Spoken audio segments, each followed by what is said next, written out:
Bhopal media centre की इस पत्रकार वार्ता में उपस्थित सभी प्रिंट मीडिया, इलेक्ट्रॉनिक मीडिया और फोटो जर्नलिस्ट सभी का मैं अपनी तरफ से और भारतीय जनता पार्टी की तरफ से हार्दिक स्वागत और अभिनंदन करता हूं। आज हम सब के लिए एक अच्छा सुखद दिन है, क्योंकि जिस स्तर पर हम सब समाज जीवन में अपना उत्तरदायित्व का निर्वहन करते हैं, उसमें उच्चतम न्यायालय की तरफ से जो हस्तक्षेप हुआ है, वो हस्तक्षेप स्वागत योग्य। मैं सबसे पहले तो उसका स्वागत करता हूं कि चुनावी राजनीति में जिस प्रकार से सरकारी धन के बारे में दुरुपयोग की चर्चाएं होती हैं, उस पर एक विमर्श होना चाहिए। और मैं इस बात से भी खुश हूं कि लोकतंत्र का वो चौथा स्तंभ जो उसे हम न्यायपालिका कहते हैं, अगर वो इस संवाद को शुरू करती है तो आने वाले समय में भारत की अर्थव्यवस्था, उसकी प्रगति की गति और भी बेहतर होगी और हम अपने आने वाली पीढ़ी को और सुंदर भविष्य देने में सफल होंगे। ऐसा मैं भी मानता हूं, मेरी पार्टी भी मानती है। दूसरी बात जो सदैव होती रही है, जिस पर भी न्यायालय संज्ञान लेता रहा है, कि चुनाव के आसपास हम अनर्गल आरोपों के बारे में ज्यादा बातें सुनते हैं और देखते हैं। ये प्रमाणिकता का खत्म होना आने वाली पीढ़ी के भरोसे को खत्म करेगा। और इसलिए मैं, क्योंकि अभी उम्मीदवार हूं, एक कांग्रेस के नेता अजय सिंह जी राहुल नरसिंहपुर गए थे और उन्होंने कह दिया कि प्रहलाद पटेल कोयला मंत्री थे और वो भी कोयला घोटाले में शामिल थे। आपको पता है, किसी मीडिया ने संज्ञान नहीं लिया, लेकिन वो वीडियो मैंने देखा और मेरे अनुज ने उनको नोटिस भी दिया है। लेकिन मैं दो तीन बातें आपके सामने सफाई के तौर पर नहीं, कि तथ्यों से कितने परे कांग्रेस जाती है या कांग्रेस के नेता जाते हैं। और मुझे लगता है कि अजय सिंह जी के साथ एक शब्द जुड़ा हुआ है, राहुल, और राहुल नाम की का इम्पैक्ट है। मुझे लगता है कि वो इस सीमा तक चले गए। 2005 से 2009 के बीच में जो कोयला घोटाला हुआ, उस पर वो सारी रिपोर्ट सीजीए जी ने 2012 में दी थी। मैं सौभाग्य से 2004 से लेकर 14 तक सांसद भी नहीं था, मंत्री तो दूर की बात है। मतलब ऐसी अनर्गल बातें जो तथ्य से इतने परे हो, अगर मैं शायद सांसद भी होता तो भी बात अलग है। और इसलिए, और दूसरी बात यह, मैं नैतिक मूल्यों के समर्थन का सिर्फ बातों की जमा खर्च में समर्थन नहीं करता। मुझे गर्व है मेरे ऊपर या मेरे खानदान में किसी के ऊपर अभी तक आर्थिक आरोप नहीं है, इस बात का हमें गर्व है। और इसलिए नैतिक मूल्यों की राजनीति में हमें इन बातों की चिंता करनी चाहिए। और इसलिए मैं उच्चतम न्यायालय के इस फैसले का अभिनंदन करते हुए और मैं अपनी सरकार को बधाई देते हुए अपनी बात को समाप्त करूंगा, क्योंकि हमने जो भी योजनाएं चलाई हैं वो योजनाएं हमारे विचार पर आधारित है। उसके पीछे जो इम्पैक्ट होता है उसका असेसमेंट कराने वाले हम लोग हैं, थर्ड पार्टी असेसमेंट कराने वाले हम लोग हैं। और ऐसे में सैकड़ों उदाहरण आपके सामने रख सकता हूं। और इसलिए मैं उच्चतम न्यायालय के इस फैसले का हृदय से स्वागत करता हूं। अगर कोई बात आप प्रश्न पूछेंगे तो मैं निश्चित रूप से जवाब दूंगा।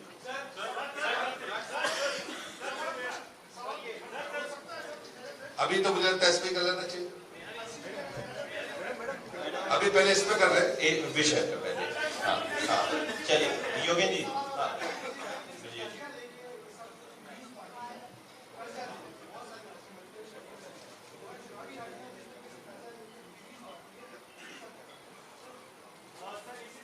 हाँ, इसलिए मैंने मध्य प्रदेश सरकार ने एक लाइन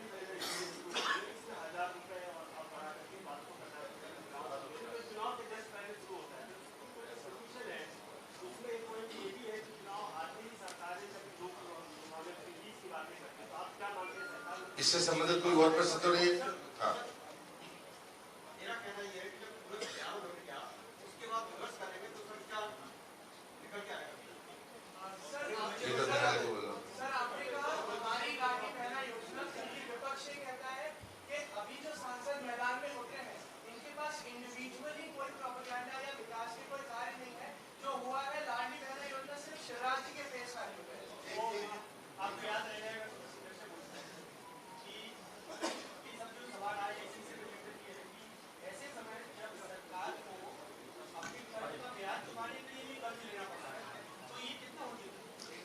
मुझे लगता है कि मैं ब्रजेश जी ने अपनी बात शुरू की, बाकी मित्रों ने उसको जोड़ा, उन्हें तो सीधे उसी बात को जोड़ा है।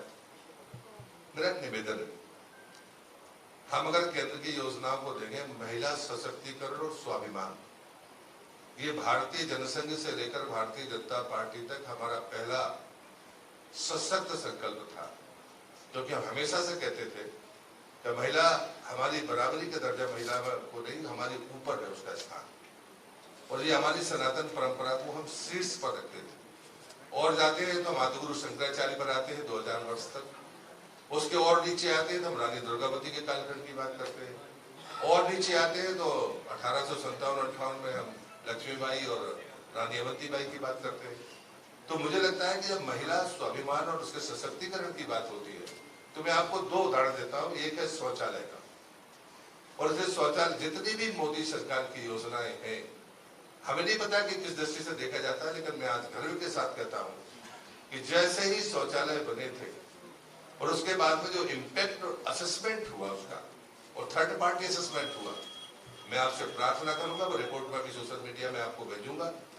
जल जीवन मिशन हो या शौचालय हो, यूएन ने जिस प्रकार से उसकी तारीफ की है, या जो इम्पैक्ट असेसमेंट में परिणाम आए हैं, हम उसको मुक्तखोरी की बात नहीं कह सकते। दूसरा, मुझे लगता है योजना के क्रियान्वयन के 6 महीने बाद निश्चित रूप से इम्पैक्ट असेसमेंट होना चाहिए, जिसके लिए भारतीय जनता पार्टी प्रतिबद्ध है। और दूसरा, थर्ड पार्टी असेसमेंट होना चाहिए। मैं 2 बातें कह रहा हूं, और इसलिए मैं लाडली बहना योजना हो या हमारी कोई भी योजना, उज्ज्वला हो, जल जीवन मिशन हर घर जल हो, शौचालय हो, प्रधानमंत्री आवास हो और हर घर बिजली हो, मैं दावे के साथ कहता हूं कि महिला सशक्तिकरण की इससे बेहतर और कोई मिसाल नहीं हो सकती, और किसी भी असेसमेंट के लिए भारतीय जनता पार्टी तैयार है। और इसलिए मैंने पहले ही कहा कि मैं न्यायालय के इस कोशिश का सम्मान करता हूं, और आपसे भी विनम्र प्रार्थना करता हूं, हम थर्ड पार्टी असेसमेंट के लिए तैयार हैं। मनोज जी, एक विजय भाई, मनोज जी हो जाए फिर ले लें। मनोज जी,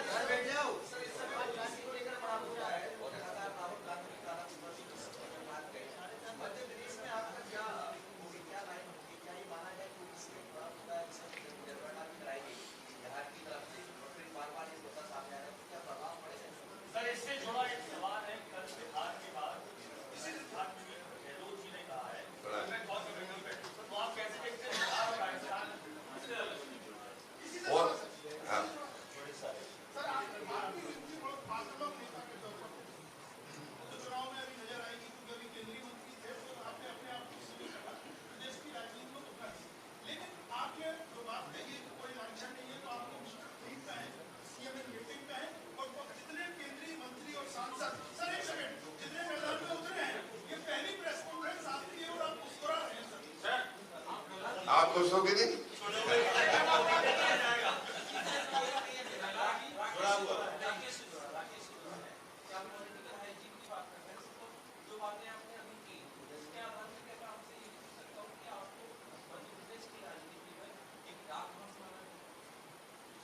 नरसिंहपुर जिले के आप रहने वाले हो, हमारे यहाँ लालच और भय में फैसले नहीं होते, पर्याप्त है।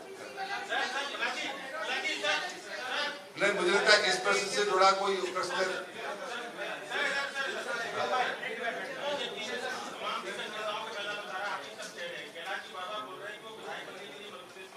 ये तो अलग है, आपने तो उनकी लाइन पकड़ ली, उनकी लाइन सुधीर भाई अलग विषय हो गया, इस पे आते हैं। पहले इस आपसे जुड़ा है।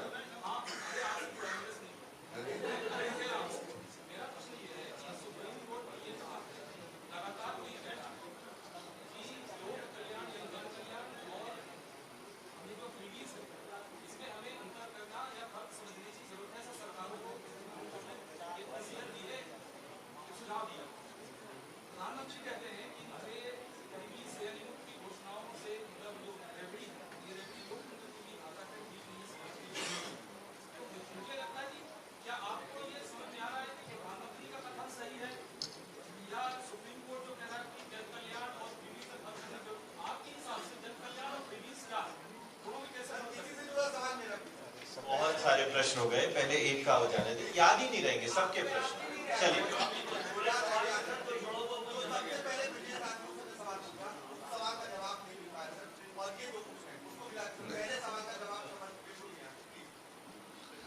तो ये तो प्रश्न ही हुआ है, तो आपने हमको छोड़ दिया। ब्रजेश जी को जवाब का मिल गया उनको। मैं एक आपको आपकी बात इसलिए खत्म कर देता हूँ क्योंकि वो पहले प्रश्न से जुड़ा है। मुझे लगता है कि प्रधानमंत्री का जो कहना है उसमें और उच्चतम न्यायालय के सोच में कोई फर्क मुझे नहीं लगता, क्योंकि वो एक तरफ अपनी योजना को जो मैंने आपको गिनाया वो सिर्फ और सिर्फ सशक्तिकरण की है। हम थर्ड पार्टी असेसमेंट कराकर देश ने दुनिया के सामने हमने प्रस्तुत किया है हमारी योजनाएं आर्थिक और सामाजिक धरातल पर क्रांति के मानक पैदा करती है, और इसलिए उसमें कोई टकराहट नहीं है। और इसलिए जब आप योजना बनाते हैं तो उसमें मुक्तखोरी जैसे शब्द नहीं आ सकते। यदि आप उसमें सामाजिक रूप से उठाव की बात करते हैं तो वो देश ने नहीं, दुनिया ने उसे इम्पैक्ट असेसमेंट को देखा है, इसलिए मुझे कोई उसमें संदेह नहीं, न टकराहट दिखती है।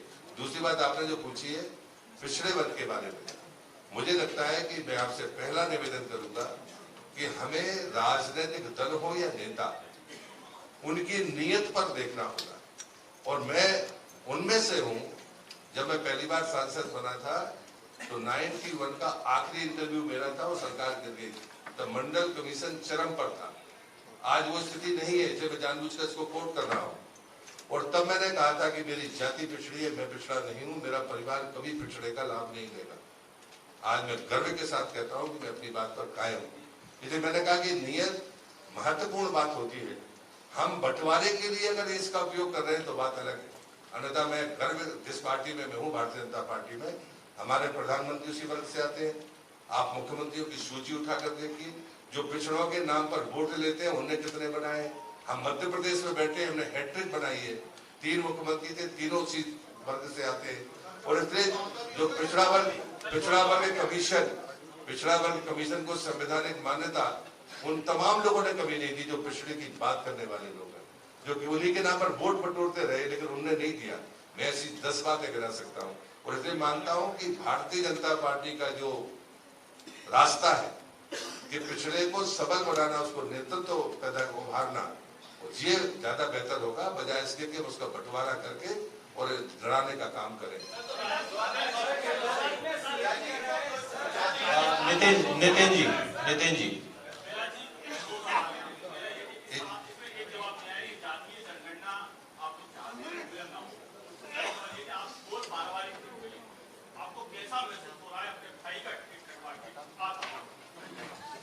नहीं, मुझे लगता है कि इसको जरूर एक बार ईमानदारी से देख लेना चाहिए। राजनीति के इस द्वंद्व में जहां पर भाई भाई टिकट के लिए लड़ते हैं, माँ बेटे बाप बेटे, हम देखते हैं, जो मैं कह रहा हूँ वो तथ्यात्मक कह रहा हूँ। वहां पर मेरे भाई ने मिसाल कायम की है, और उसका टिकट खतरे में नहीं था, पर मैं उसको इस बात के लिए साधुवाद जरूर देता हूँ। ये बात मैंने कही भी है प्रेस को कि जिस राजनीतिक दौर में आज परिस्थिति, और मुझे इस बात का भी गर्व है कि उसकी जीत ऐतिहासिक जीत होती है इस चुनाव में। ये मैं नहीं कह रहा कि मैं उसका भाई हूँ, ये बात आप देख सकते हैं। उसके बावजूद भी उसने अपनी तरफ से प्रस्ताव रखा। मैं इस बात का गर्व करता हूँ कि हमारे परिवार का संस्कार था। हमारे यहाँ 60 साल बाद कोई धन तो छोड़ता था, चाबी छोड़ देता था, लेकिन उसने तो अपने कर्म क्षेत्र छोड़ दिया।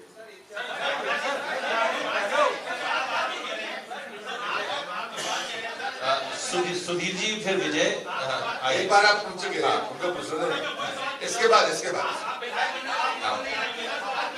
सुनिए 1 मिनट, एक बहुत समय सबके सवाल लेंगे। विजय उनको बिठा दिया था, सबसे विपिन जी ले रहे हैं। विजय बोल रहे।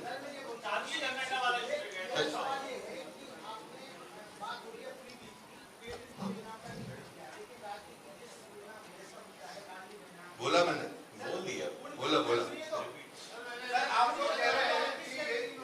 विजय भाई रिपीट हो गया। सुधीर जी आपका सवाल क्या?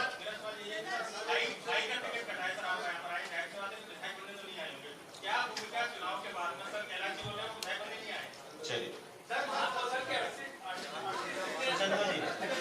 इसके बाद प्लीज बोलिए।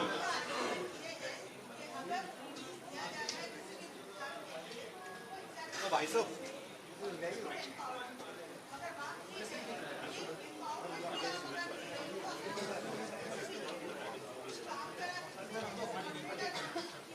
ये देखो मैडम मैडम प्लीज गंजा कर दूंगा उसको ना नहीं, मैं समझ गया, मैं समझ गया। मुझे लगता है मैंने ये बात पहले भी कही थी कि हमें किसी भी योजना के 6 महीने बाद और साल भर बाद जो इम्पैक्ट असेसमेंट है उसके करने के लिए भारतीय जनता पार्टी संकल्पित रही है और हमारा ट्रैक रिकॉर्ड भी यही रहा है। मुझे थर्ड पार्टी असेसमेंट और इम्पैक्ट असेसमेंट उसके आए बगैर हम कोई उंगली उठाए, मुझे लगता ठीक नहीं। विपिन जी आप रुकिए ना, आप रुकिए, अभी पूछ रहे हैं विपिन श्रीवास्तव। हाँ, दोनों का ले लीजिए, पहले शुभम जी का ले लीजिए, फिर दोनों आइए। हाँ।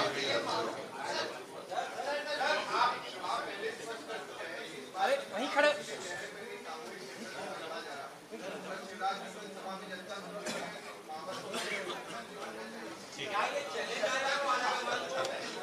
इनका विपिन जी का और ले लीजिए, दोनों प्रश्नों के जवाब ले लीजिए।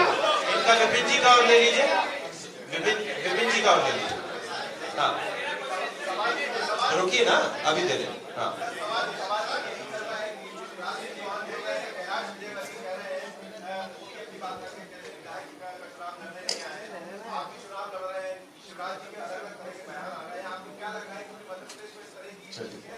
ये तो आप ही लोगों का काम है ना, उसमें रखते रहिए। मुझे लगता धन्यवाद देना चाहिए, बस जिन्हें चाय पीते बाकी काम चाय पीते सभी।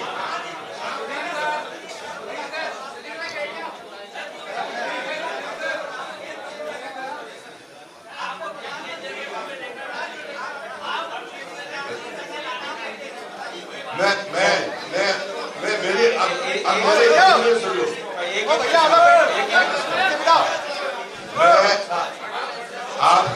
आपके अरे मैं एक मिनट तो जाओ। मैं आपके इतने सौहार्दपूर्ण और उत्साहित परिस्थिति के लिए, सहयोग के लिए मैं धन्यवाद करता हूँ। बाकी चाय पीते समय आइए भोजन पे सभी लोग